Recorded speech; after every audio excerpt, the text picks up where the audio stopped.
The following is a special presentation of iRacing on LSRTV, your home for sim racing.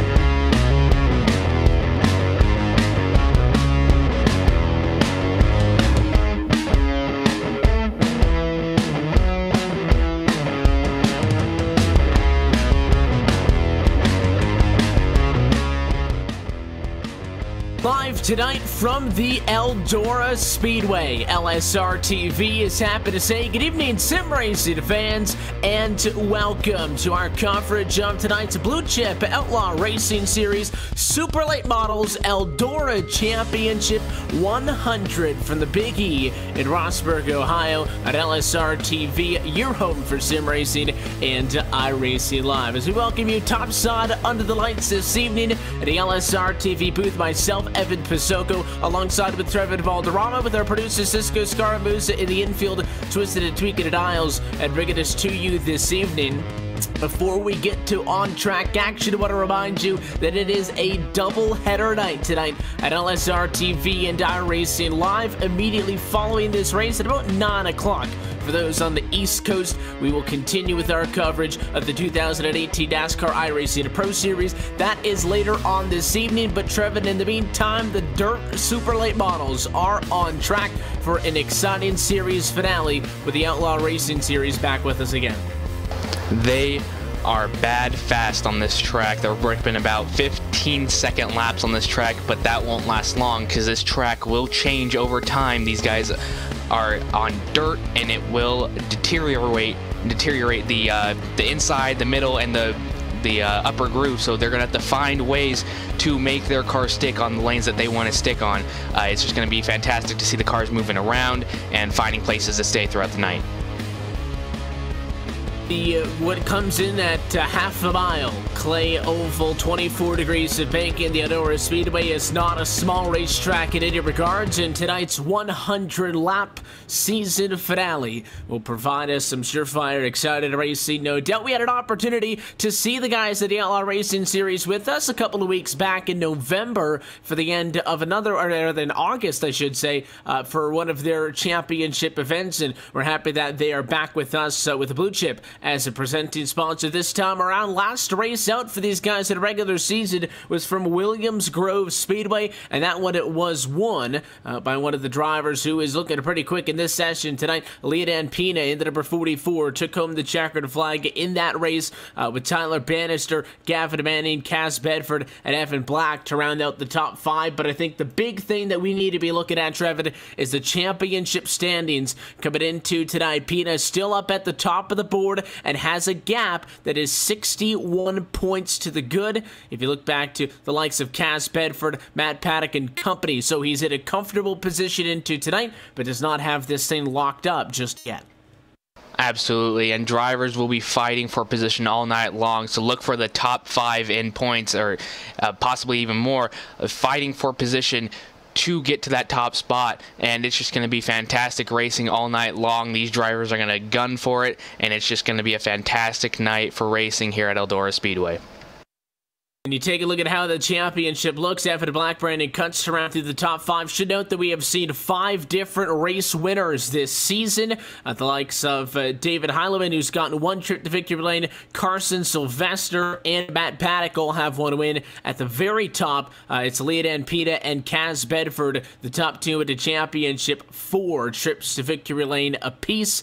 And then we should also say the top 6 all have 9 top 10s in about 9 starts for all of those drivers. So you have that consistent, your core group of drivers that are going to be so good and have been all good so far this season, and we would expect them to do the same here tonight. It's always that kind of a driver that tends to shine when the lights are the brightest and the stage is the biggest. But at the end of the day, when we start this race and we go green flag racing with over 15 dirt late models out on track at once, there's really no guaranteeing what will happen, Trevor. You touched on the fact that this racetrack's really going to start to rubber in. That line is going to go progressively higher and higher and higher as the night goes on. But I think just fighting over real estate from the get-go is going to be one of the biggest factors as well. Oh yeah, and that goes with any dirt racing. You know, they're going to fight over for real estate in that first turn, that first lap actually, and it's just going to be fantastic to see who's going to make these moves early on, and who's going to be more conservative and see you know, where they're going to be able to run throughout the race, not just gun it and go and try to make a line out of something that they're not sure of, and see how they progress throughout the night. As we see Shane James going to have to fight through the back of the field to the front, as well as Landon Williams starting in the back. So, you know, they're got to be a little bit conservative and try not to get involved in early incidents. There's going to be contact, of course, that goes with any dirt racing as well, but you know, you have to watch out for the major contacts and the spins and everything. You can see as we kind of hang out high above the Eldora Speedway that there is already some of those lower lines of the racetrack that have been rubbered in. Let's talk about this Eldora Speedway, though. Mentioned that it comes in at a half-mile clay oval, 24 degrees of banking, but just some history of the Big E, otherwise known as auto racing's showcase. Since 1954, this racetrack opened way back when. It's currently owned by Tony Stewart and hosts some of the biggest dirt late model in every kind of dirt racing event, I guess I should say, in the world over the course of the year. The likes of the World of Outlaws Sprint Car Series, USAC Midget, Sprint Silver Crowns, the World 100 is here, the Dirt Late Model Dream, the Super Dirt Car Series, and of course, in recent years, with the NASCAR Camping World Truck Series making a stop here on the annual schedule. Also want to say hi to our friends at Blue Chip. Coverage of tonight's Outlaw Late Model Dirt Series is brought to you by Blue Chip. Don't let the stock market intimidate you. Learn to trade with Blue Chip. It's like fantasy sports, but stock market. You can enter into daily tournaments, build your stack, and earn the right pay for real money, all without taking the risk of your own cash. You can download the Blue Chip app from the Apple App Store today and sign up if you use the code iRacing. You can find Blue Chip, that's with an X, so it's BLUECHXP. Blue Chip, practicing trades, real profit. So big thanks to them for making this one possible. What you're seeing right now is just a couple of drivers finishing things out, trying to get themselves in the correct order. Qualifying for our 100 lap feature actually took place a little bit earlier on in the evening by heat races. So right now in the actual qualifying session, drivers simply qualifying into corresponding times, and once they head trackside, we'll give you a complete look top to bottom at how they'll rack them and stack them. But qualifying wrapped up a little bit earlier after practice.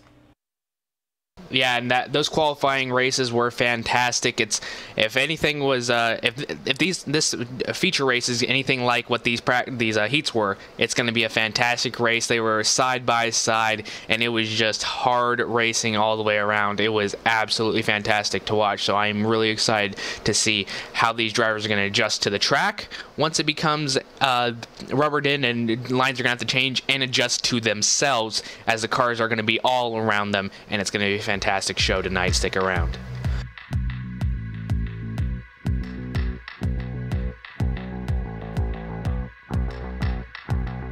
So now we're going to look at the starting lineup, as we have number 44, Leon Pena, starting first. Number 38, Timothy Smith, starting second. Starting third on the second row will be Daniel Shepard. Starting 15th will be Mason Crawford, or starting the fourth, number 15, Mason Crawford, excuse me. Starting fifth, number 51, and Matt Patak.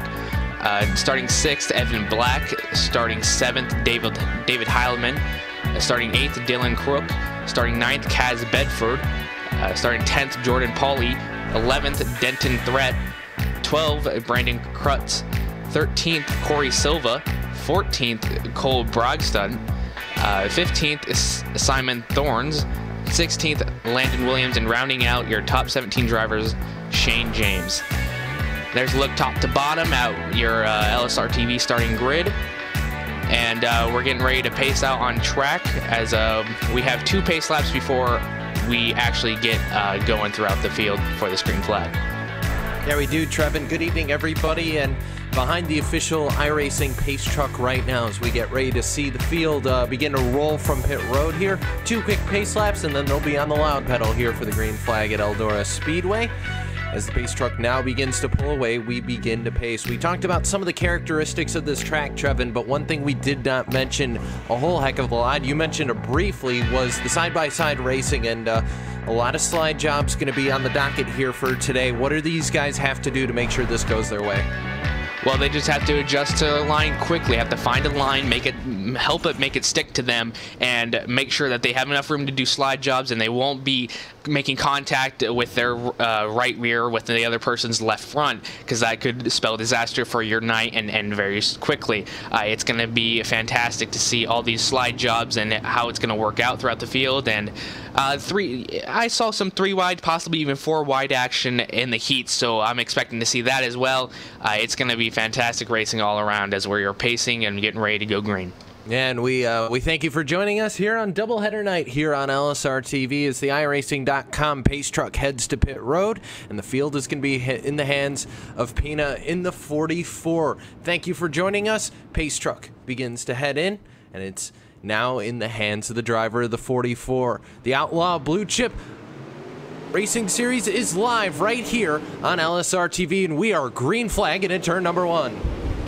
Number 38 trying to make that high side work early in this race. The risk of running that high side is you could get into that early, so we'll be keeping an eye out for that. We have a little bit of contact in the back as that number is 00 with the number 33. Very exciting racing. Also up front for 3 wide for the second place position, 38, 15, and 1. I was talking about this earlier. They get 3 wide, and all 3 levels of that track are being used, and you can do that early on in this race, but once you get rubbers in, it's going to be dangerous for all these 3 drivers. They're holding it steady so far through lap 3.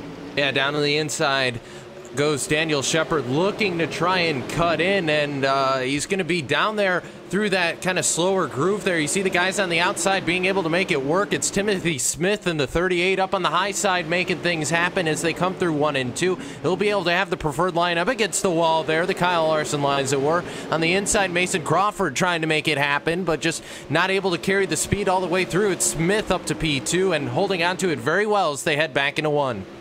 Number 1, Daniel Shepard got a little bit loose on that low side and got out of the groove and got a little bit out of that second place contention, but he is sticking strong in 4th as you see them just ripping around this track very quickly, clicking off laps very early on in this race. The number 44 still in the lead, holding strong. 15 getting to the wall a little bit, trying to get that high side to work with him, but we have a caution out on the track. It's a number 19, Therrett there in the Denton Therrett in the 19. We'll get a second look at that and see what happens. Looks like he got turned around coming out of turn number 2, it looks like. And we'll take a second look here, Evan, on the LSRTV replay as we look in. The 19 sends it to the inside. The 93, that's Krutz down there. And slide job kind of goes wrong. He gets tagged in the rear. Next thing you know, spun around coming out of turn 2. Yeah, that's what I was talking about. You know, you got to be careful with the with slide jobs. It looks like he was just trying to do a slide job to that number, to the number 93, and it just didn't work out too well. He got that right rear with the left front, and you just got to be careful of that early on in this race, or else, as you see what you saw right there, your night could spell disaster. So we're going to be pacing and looking for that green flag to come back out. Yeah, so the 44 continues control over the field, has led every single lap here from Eldora. Then you got the 38, the 15, and the number 1 of Daniel Shepard. We saw going to that bottom line earlier in the race there, Trevin, trying to make it work, and you can see him warming up the tires a little bit, but that's Shepard, and Shepard done an excellent job so far, just hasn't quite had the speed down there on the bottom that I think these guys have on the top. Yeah, they're going to have to work that bottom line in a little bit more if they want as much speed as the guys are having at the top. It's going to take some time. It's going to take a few laps, and you know, once that bottom line comes in, Daniel Shepard will definitely be able to rip it on by all these cars on the bottom side, I feel like, and it's just going to be balls to the wall race, and it's going to be fantastic.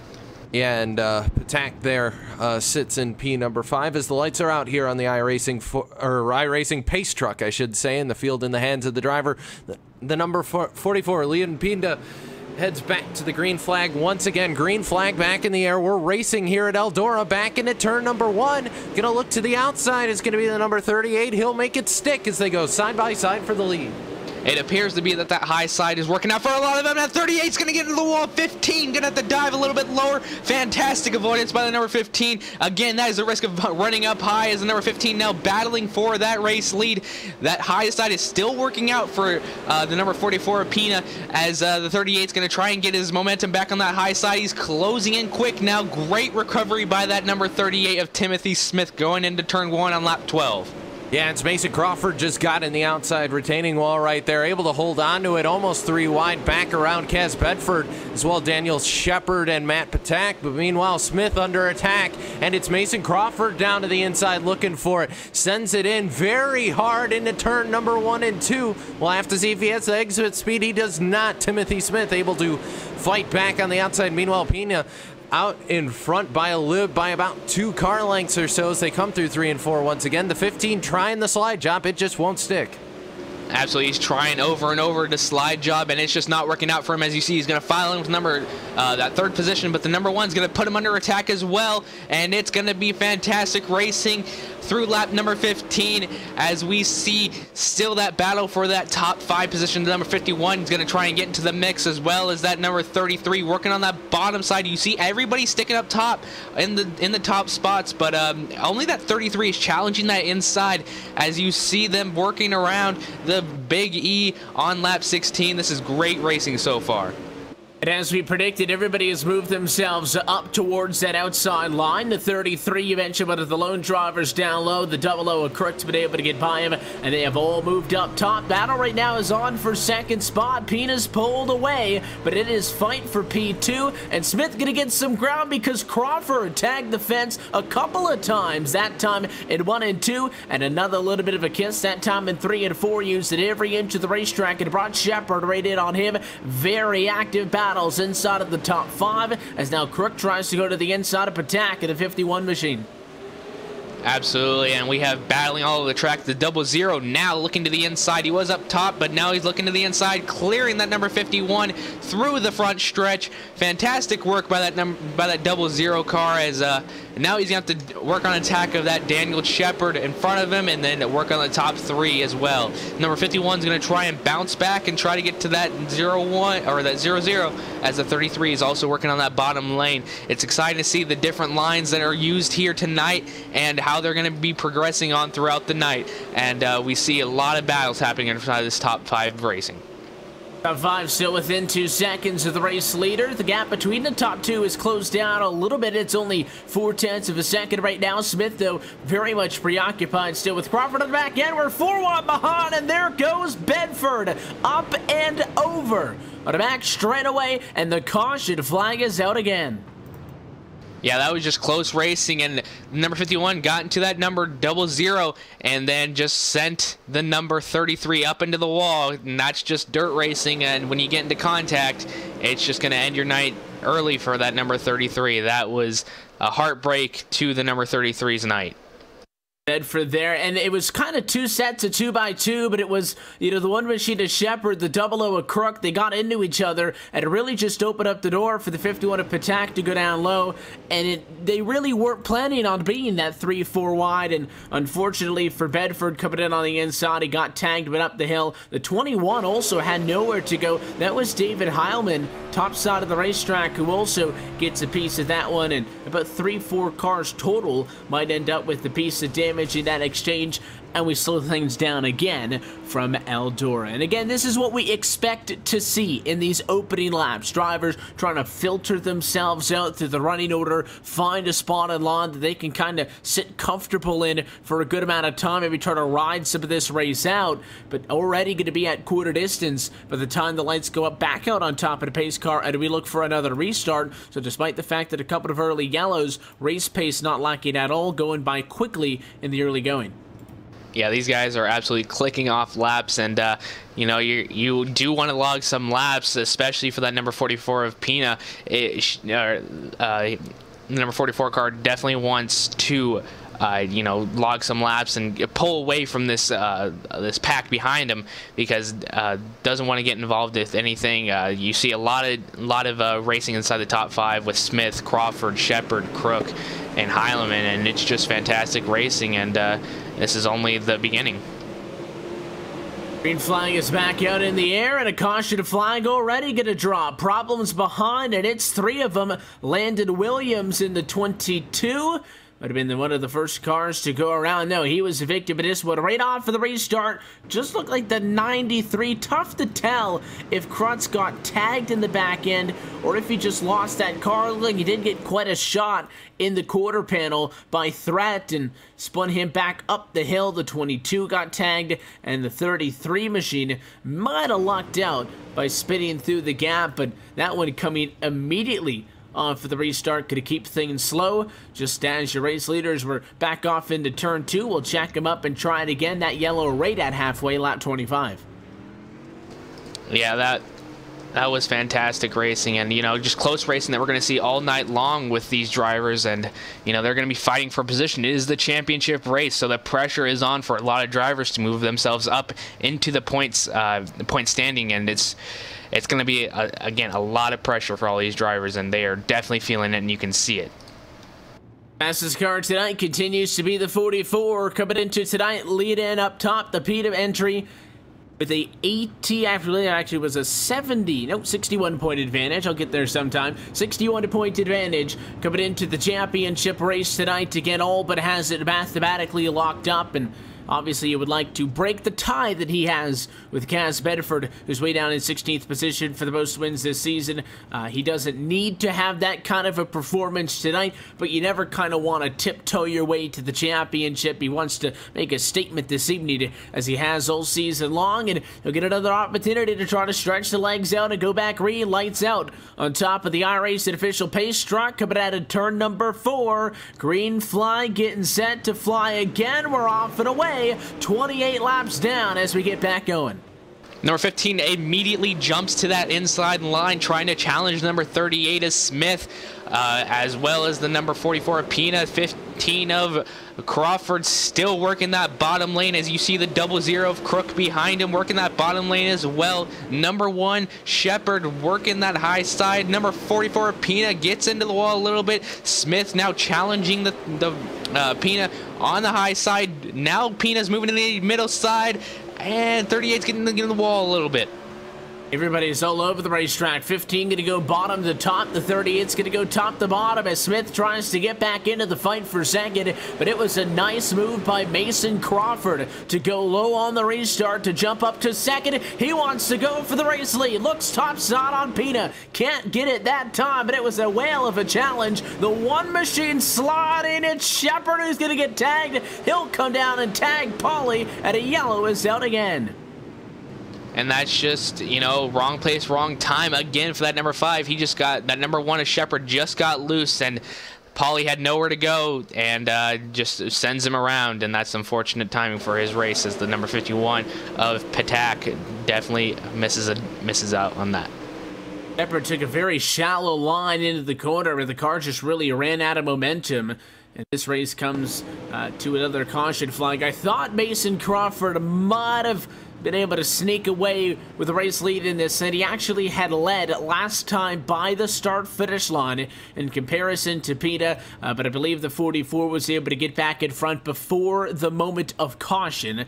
They will restack him with that 44 still in control, but Crawford was able to pull out that nice move to the inside of the racetrack to get around Timothy Smith. We will see if he tries to go right up to that inside fence again, maybe on Pina off for the restart to try to go for the race lead. That bottom is not a viable line all the time, but for the first couple of laps off of the restart, looks like it's a place that you could get something done at.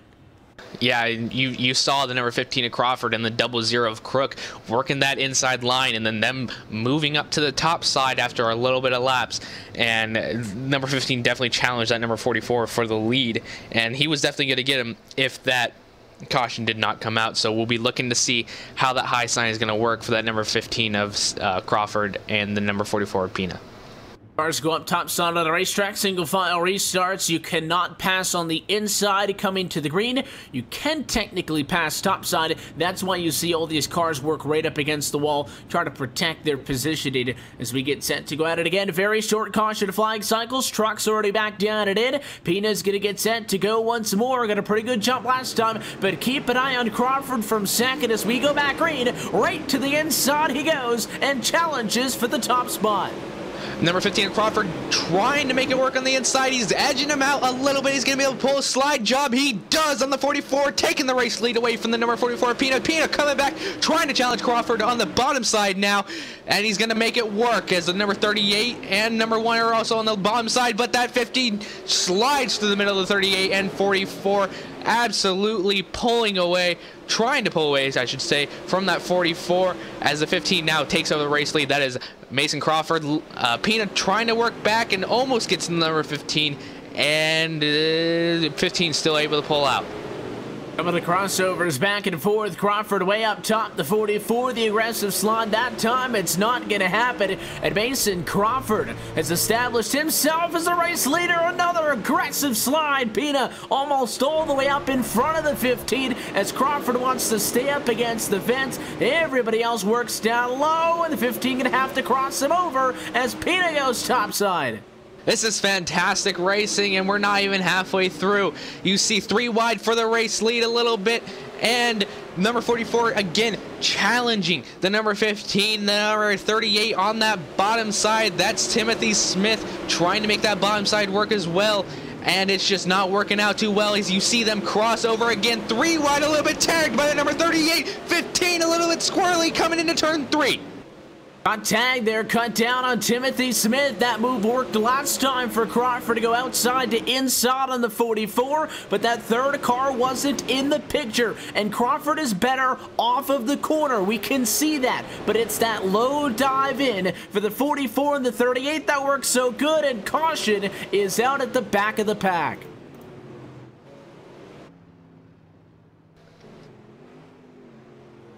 Tiny machine of, looks like that's Cole Bergstadt into the outside wall. Fantastic stuff was going on up front, and it is going to be a single car incident with the number 9 machine of Bergstadt. We have seen these race leaders going, I think more particularly with Pina, all the way up to the outside and kind of kissing the right rear of that car off of the fence. You could get a little bit of a tap, but looked like Bergstadt got it a little bit too hard. It actually turned that car around topside, and what looked like maybe 3 out of 4, and a single car accident brings out the yellow, and I'm sure it's a much wanted sigh of relief. Take a sip of water or something for the race leaders, Trevin. They would not get off of each other on that run, but the biggest takeaway here is at the moment yellow, Mason Crawford is now scored as your race leader.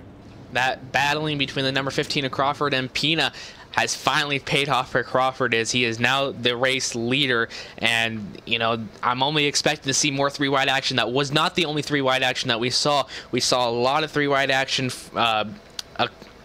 battle for 4th position it'd be, and it was just 3 wide battles all around. And again, that's the risk of running top side. You could get into the wall very easily and bring out a caution, so you got to be careful with doing that, and it could be dangerous running the inside as well, as you saw number 38 get into the wall a little bit during that caution as he was entering turn 3. Luckily that caution did come out for him, but that could have cost him timely. So Crawford, who's been making these moves down low, will now be in control. The question is, does he still stick to the bottom of the racetrack, or does he try to go a defensive line up top? Green flag again with 45 laps complete. Everybody to the inside. The 44 trying to get low, and Smith trying even lower than that. It's going to cost him a spot as the 00 and Dylan Cook looks for 3rd. That definitely tossed him a little bit of time, as you saw that top side close in quickly. As you see now the 21 of David Heilemann passing him on that high side. That high side still working for the number 15 machine, as you see now a battle for 4th position between the 21 and 38, trying to get the number 1 of Checkered in the mix of that battle, but that's going to be another time, another lap, as you see that number 15 and 44 still battling for position. Fantastic racing at the Big E tonight. This is really all throughout the field, still watching the battle for the race lead, obviously, as Crawford and Peta exchange blows back and forth, but you got Crook, Smith, Heilman, Shepard, James, Bedford, Patak, Black, everybody in the top 10 within just merely 2.5 seconds of each other, so a lot of that is 2 and 3 wide at times, in a battle for 5th position, so this one far from over, but we will be cross flags next time by 50 down, 50 to go. We saw some 3 wide action that last time on turn 3, and that got 3 wide, and then the 33 got into that number 1 because of a little bit of contact, but that number 3 machine's going to get into the wall on the high side. Again, you see that risk of running that high side as you see a lot of drivers just everywhere, and a lot of racing. The number 1 into the wall again, that's Daniel Shepard. It's really risky as he is falling back quickly as the number 21 of David Heileman working that 4th position, trying to get to the bumper of the number 30 of Timothy Smith, as the 38 is going to try and get to the back bumper as the number 00 as well. And with all of that, Dylan Cook in a 00 finds himself in the best position. He's up to P2, and he's really showing Peta how it's done. The 44 has tried to cross him up a couple of times, back down way up against the inside fence. But Dylan Cook, best car off of the restart, restarted to P4, and he's been second the last couple of times. Bob, and he catches the fence that time and won't even let that slow him down. 00 of Dylan Cook Crook was definitely the fastest car in the restart. He saw a chance open when the top 3 went down to the bottom side, took that advantage. Now he's in 2nd position, trying to get up to the 1st place machine of Mason Crawford. Problem is, all this fun excitement behind him for 2nd, 3rd, and 4th has cost him about 1.3 seconds for the race leader. Mason Crawford has the biggest race lead of the night so far at that time margin, and it's about even every single time by. Crook, though, definitely has his eyes set up front. He's leaving the 44 of Peta behind him, and Peta gets to fight with Smith. This is a battle that not all that long ago was for 1st and 2nd. They're still fighting each other, just now it's for 3rd and 4th. Yeah, and you see 4 wide now. Oh, 44 going to get to the 21 and to the end. That brings it up the caution on the back stretch. Line job gone wrong. It was an aggressive dive. Smith pulled up, shut the door on the 44 of Peta. It checked him out, and that put him on the outside of an already tight 2-wide exchange between that 21 of David Heilman, we saw turn around, and the 3 of Shane James. Those cars just did not have a realistic amount of space on the outside of the racetrack for all of that to work. They get together. The yellow flag is back out. Just like that, pole sitter Peta falls to a race low P6. And yeah, that brings the number 21 of David Heileman all the way back to the 16th position. He's going to pull in the pit lane, and that leaves Mason Crawford in the lead. Now, the drivers fighting for that 2nd position, you could see that Mason Crawford was pulling away, so maybe they're not going to want to fight as much as stay with that race leader, because racing for that 2nd position only gives benefit to that 1st place position. Smith now may have another opportunity to try to redeem himself, but we've seen Mason Crawford make impressive moves earlier in this race to go to the race lead, but the 00 with Dylan Crook is the 2nd biggest mover up front, gone 8th to 2nd. The only driver who's passed more cars than him has passed double the amount, and that is Shane James. Very quiet evening, haven't talked all that much about the Busch Light number 3 entry, started way back in 17th. The only driver to not actually get a time based on the qualifying heat races earlier on this evening. He started literally at the back. He's in the top 5 for the first time tonight. We'll see what kind of speed that number 3 machine has. The truck is going to drop back down. 60 laps complete, 40 laps to go from Eldora. It's still a good little sprint, but the time is starting to wind down as we go back green, and a great jump for Crawford. 15, again, we've seen him time after time, restart after restart, always use that bottom lane, so that's definitely his preferred lane. He moves up to the top side, 38, going to jump down to the bottom. 00 of Dylan Crook on the top side as well. You see that fight for 1st position. You see 3 wide, 38 of Timothy Smith still on the bottom side as the 15 still pulling away. Smith is continuing to try to work the top line. Everybody else decided to go up to the outside of the racetrack. That's Crawford, Crook, and James. The 38 of Smith might cost himself a spot because here comes James, top side. Lets him wind it up in the corner. You can see that the 38 is in front in the center, but it's very difficult to carry speed down the straightaways despite how short they are. It is a critical part on this racetrack, and James slowly taking the advantage for P3. 38 is going to want to find a different lane because it's just not working for him. As you see that 3 edging him out ever so slightly. He taps the wall a little bit, but James still not going to let that slow him down, as well as a 00 of Dylan Crook still in that second position. 38, Timothy Smith still losing time. He's going to have to file in behind the 30, or excuse me, behind the 3 in front of the 33. As you see now, 38 went top side, and the number 3 of Shane James went bottom side, get in front of the 00 of Dylan Crook. That was fantastic racing. Still 3 wide for a second position. This is fantastic racing. Almost 4 wide if you count that 33 at Bedford in the mix from behind, although he is now going to back up to the outside of the racetrack. Not enough room for that. The 00 is going to go for a spin. Dylan Crook's going to get tagged. We have not seen a car go all the way around, and we will stay green after the 3 bounced off the wall. The 00 came up tight, and it was a Timothy Smith sandwich for P3, somehow still racing. That was fantastic to see all the drivers keep it under control, but now there's a big gap between second place and third place. As you see now, it's almost a little more than a second distance, but with these cars you can close it in quickly. As you see now, the 3 of Shane James is going to set its sights on Mason Crawford.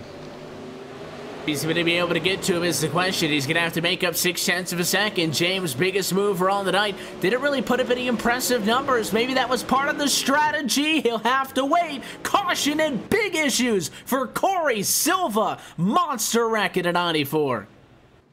The number 19 appeared to just get loose, or number 92, excuse me, of Evan Black just got loose and just got up into the top, and that brought that number 94 machine and just sent him end over end, and that will be the end of the night to his night.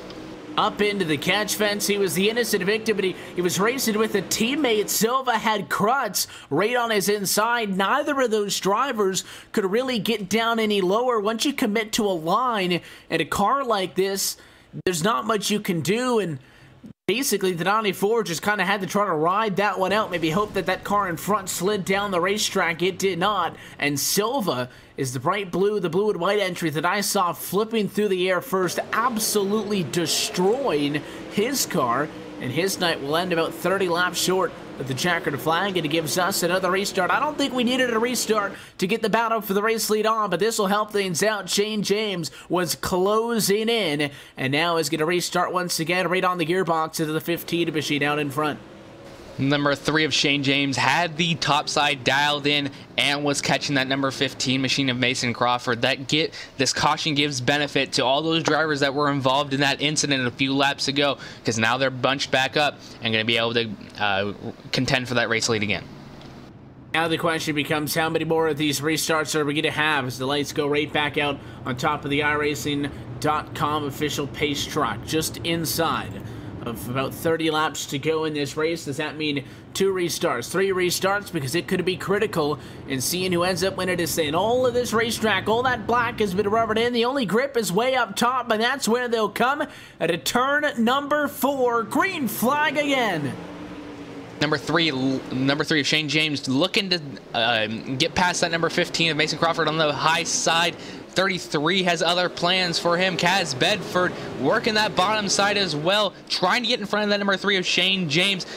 Shane James, again, the biggest mover tonight. It's been fantastic to see him work through the field as he still has that high side dialed in.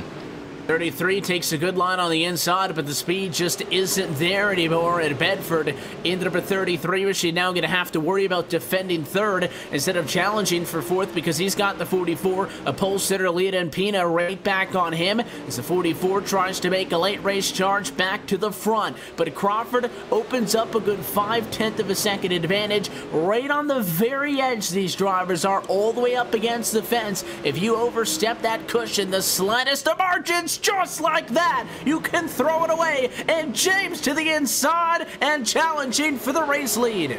Wow, 17th to 1st in 77 laps. Fantastic racing by that number 3 of Shane James. As you see that number 15 get into the wall, and that just opened up the door for the number 3, and now he's in the lead. It's fantastic racing again here at Eldora, as you see the number 44 of Pina trying to get to that second position, trying to get that race lead back that they had in the first stages of this race.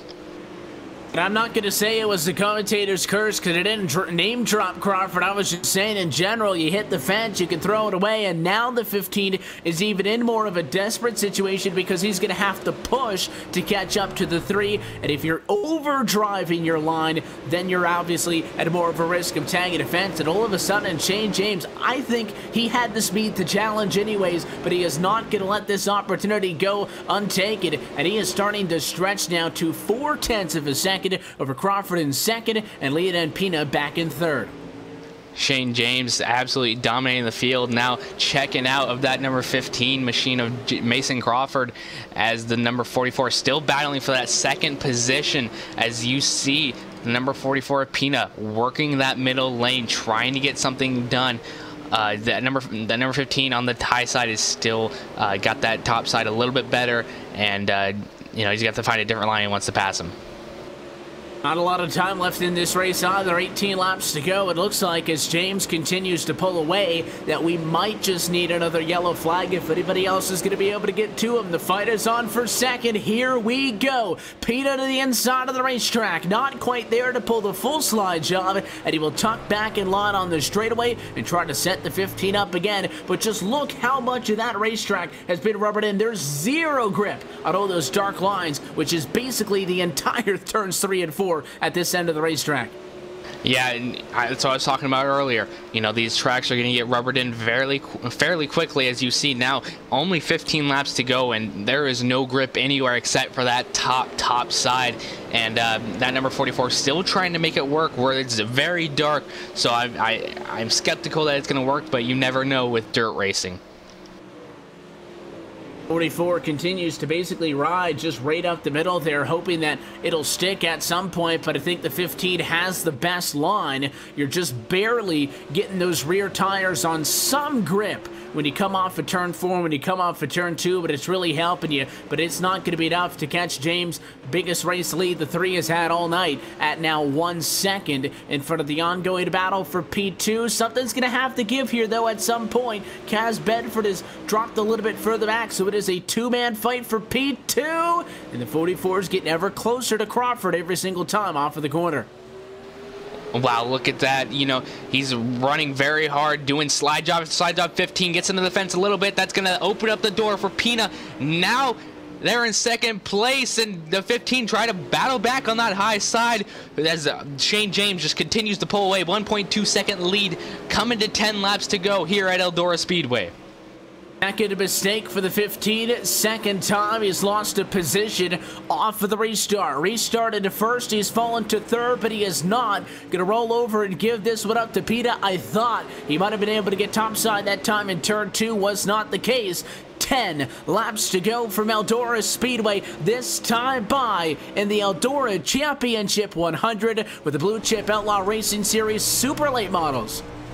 These drivers are absolutely skating across this track in all the black areas, and it is fantastic to see all these drivers adjust. Now the 15 on the bottom side, changing positions with the 44 of Pina, but I don't think they have enough time to catch that 3 of Shane James. He is absolutely a rocket down these straights and through the turns, as you see now 15 still battling with that number 44. There's fights going on throughout. Race leader Shane James having to work around some lap traffic. The battle for second is going to catch that in a moment. That was Cole Bergstad, who runs 15th now, and the first and only car 1 lap down aside from Corey Silver and Landon Williams, who have already parked and are out of this race at this moment. Still some other fights on track right now. Dylan Crook fighting Timothy Smith for 5th and 6th position. A fight for 10th and 11th between Heilman and Paulie. That's getting physical back in the pack, and almost a yellow back there. Everybody wants it. Doesn't matter what spot you're fighting for. Absolutely, as we just changed that camera angle and you see that number 21 get into the 19. That was a slide job again that just got that right rear into the left front. So we'll see if there's going to be some retaliation as you see the number 19 working that bottom side, trying to get back to that number 21, but that 21 is just pulling away, as you see, with 5 laps to go. This time by 4 laps to go. It means the point should overturn. A yellow flag will not give us an opportunity to restart this race. Shane James just has to keep her straight for 4 more laps. From Rossburg, Ohio, the gap is now 1.4 seconds over Leah Diadapita, who had issues late in this race, dropped to 4th, and made a valiant charge back to P2, but it's going to be 1 spot short, I think, from getting all the way back to the top. Yeah, Pina, absolute heartbreak early on in this race. Lost their track position that was the first place, and now has been battling to get that spot back, but it's just not going to have enough time as we're closing down in the final laps of this race. Obstacle sticks in the air for Shane James. Lap traffic on the inside, that is Brandon Krutz, 13th and final car on the lead lap. He will give the 3 the preferred lane and to make sure that James is in control of his own destiny. Final time, this time by white flag in the air for Shane James. Again, started this race dead last in 17th out of 17 cars. He will charge to the front and in convincing fashion on the final restart, Shane James checkered flag and wins the Eldora Championship 100.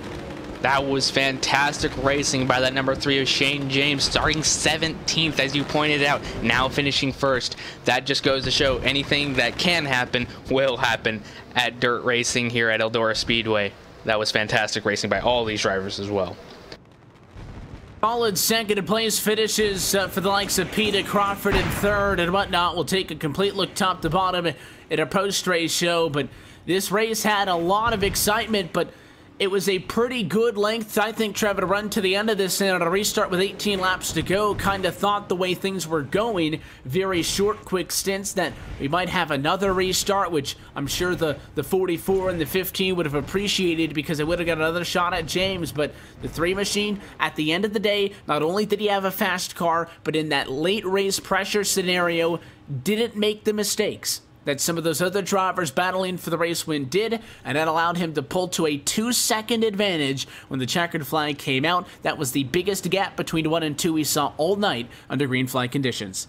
Absolutely, he had a fantastic gap, and that was because, you know, he was running that high side, but he was getting into the wall less than the other drivers that were running that high side. He knew the high side, he knew what he had to do, and it was just fantastic to see him run that high side and not get into the wall. He knew the risk, but he still was willing to take it, and he kept it off the wall and was able to pull a 2.2 gap, and it was just great racing. We'll take this opportunity to step aside. We will be back to Eldora Speedway in just a moment for the LSRTV post-race show. And a reminder, it is a double-header night at LSRTV and iRacing Live in a little bit, in about an hour and a half at 9 o'clock for those on the East Coast, 6 o'clock for Pacific time. The NASCAR iRacing Pro Series is right back here as well. But we'll take this opportunity to step aside. We'll come back to the Big E in a moment to talk with your race winner. Shane James wins the Eldora Championship 100. You're watching the Blue Chip Outlaw Racing Series Super Late Models at LSRTV, your home for sim racing. Hi, I'm Ryan Priest. I'm driving the number 20 JGR Toyota Xfinity car this weekend. Really great opportunity here at New Hampshire at my home track. Over the past 2 weeks, I've been on iRacing, practicing a little bit here and there with the modified and the NASCAR Xfinity car, so it's been a lot of fun. It's been a great tool for me to kind of get used to that stock car body again and be prepared for the race today. Well, yeah, it's a mile long, so the draft kind of plays into effect here with the modifieds. Punches a big hole in the air, and we run restrictor plates, so it makes a big difference. Just really fast, and it's our Daytona. So that's what's great about it, and we have a fast car for tomorrow.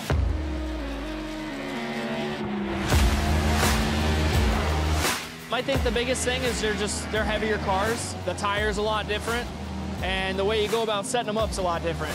They use all 4 tires more than a modified, where we typically drive off the right rear, you know, so Well, actually, it's funny. I raced NASCAR race in 2003 before iRacing came about. And then when iRacing came about, my friend Kevin Iannarelli, who works at iRacing, kind of told me, hey, man, you need to switch over to this. And when I did, I was like, oh, my God, this is like real life. So I started using it as a tool of mine to really prepare for modified races, whether it was Stafford or Thompson or Loudon, Bristol. And then, obviously, the Xfinity Series last year, going to road courses, trying to get laps, and use it as a tool that can get me as prepared as I could be without actually doing it. So it's been great.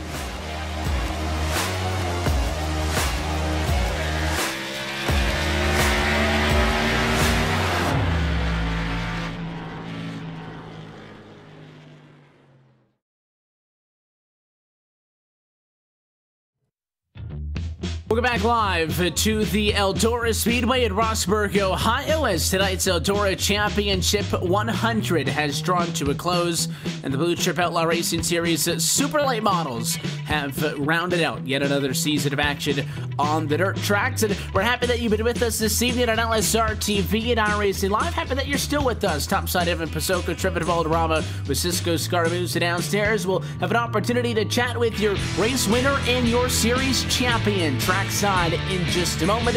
First, as always, though, we look top to bottom at tonight's LSRTV full race results. Shane James, bottom to the top, gets the checkered flag tonight, passing 16 cars en route to taking home the win here this evening. And I believe just running through the championship standings, it would be his first win on the year, and that marks the 6th different winner we've seen on the season. Lead Pita, though, is going to be your champion, locks it up with a P2 result tonight. We'll also be chatting with him. He started on pole, had some issues mid-race, but was able to pit back up for a good result at the end of the evening. Mason Crawford rounded out the top 3 tonight, coming home in 3rd. Kaz Bedford 4th.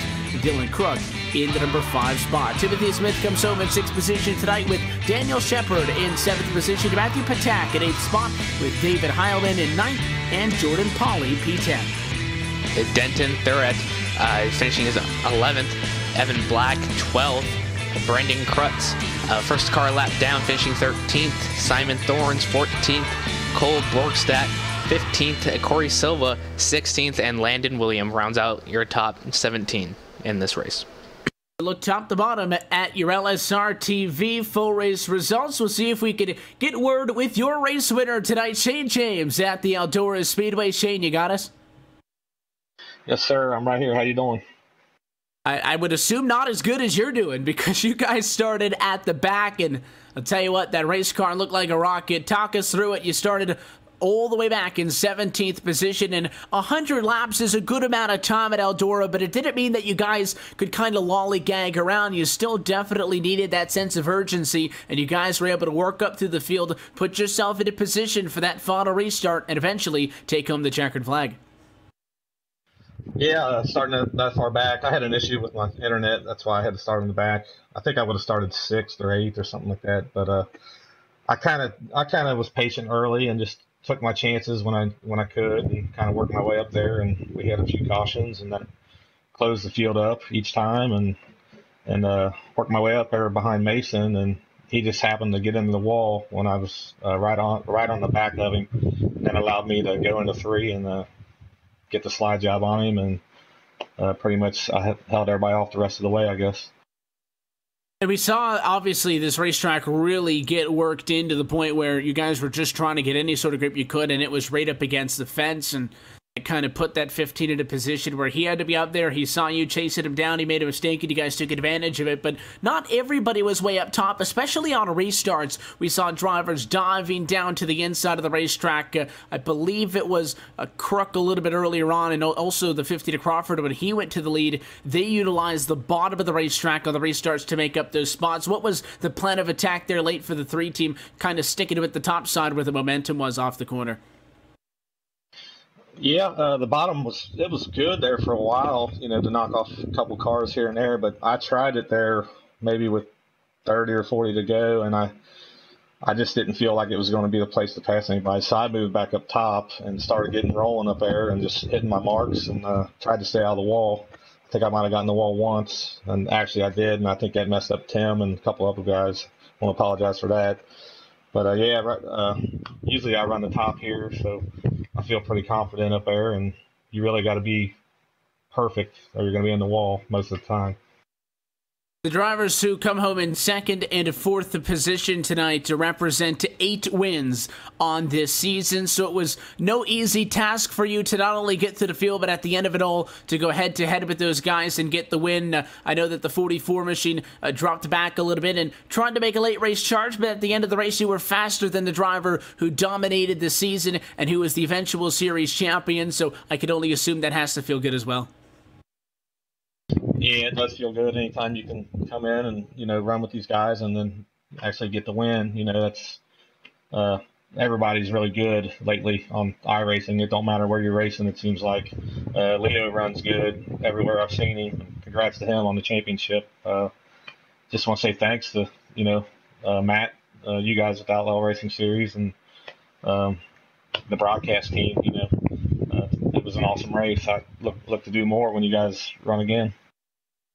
We definitely appreciated the show that you guys put on trackside, and that 3 machine going from the back to the front was a big part of what made our night so fun from the top side. So, Shade, we appreciate the opportunity to chat with you. Congratulations on the win again, and hopefully we'll be able to see you again at some point down the road. Thanks a lot, guys. Have a good evening. Race winner tonight from the Eldora Speedway. I believe we're going to be trackside in a moment and have an opportunity to chat as well with your championship winner at the end of the evening in all of this one. And we see if we can get a word now with the championship presentation. The driver of the 44 machine gets the title. We will get a microphone in there in a moment, but we will give Brandon Krutz the opportunity to present the series championship trophy. Leo, you came on board with us, and I think it was just late last season, and well, now look where you are. You race full time this season. So on behalf of Blue Chip and Outlaw Racing Series, congratulations on your championship this season, and congrats on winning the money. Appreciate it, man. Slide in here, Leo. Congratulations on the championship. We talked stats before this race started and kind of recapped the season that you had, and very similar numbers, you know, to Kaz, who also had a good run tonight. You guys both had 4 wins, both 9 top 10s, but you guys had a fairly comfortable gap coming into tonight of 61 points. Over the course of what was obviously a successful season for you, before we kind of look at tonight specifically, just in general, at what point this year did it kind of click in your mind, hey, I've got a shot at this thing, obviously before you got to tonight and finally got the job done? Well, it wasn't easy, you know. I picked up the first couple wins, the first 2 races, and I was like, man, I'm on a roll, so let's keep it going, and able to come away with a championship. Coming into tonight, big advantage. I believe it was a mathematical lock by the time we actually got into this, and if not official, then it was pretty darn close to it. And you guys looked like you had no intentions of just kind of sitting around and not wrecking a race car. Definitely in this fight. It was a struggle, though. You guys had a lot of people kind of gnawing at you. You started on pole position, led for a bunch of the opening goings, then dropped back a little bit towards the end. You were able to climb back up to P2, though. Yeah, it was tough. I was a little worried when I got back there, and I just needed to hit my marks and got it done.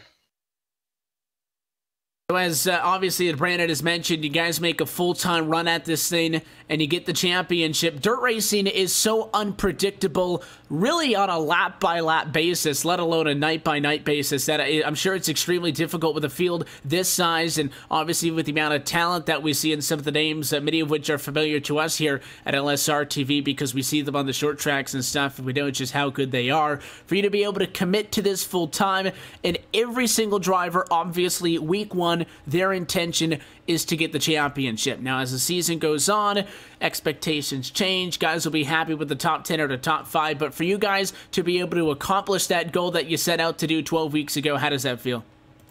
Oh, it feels great.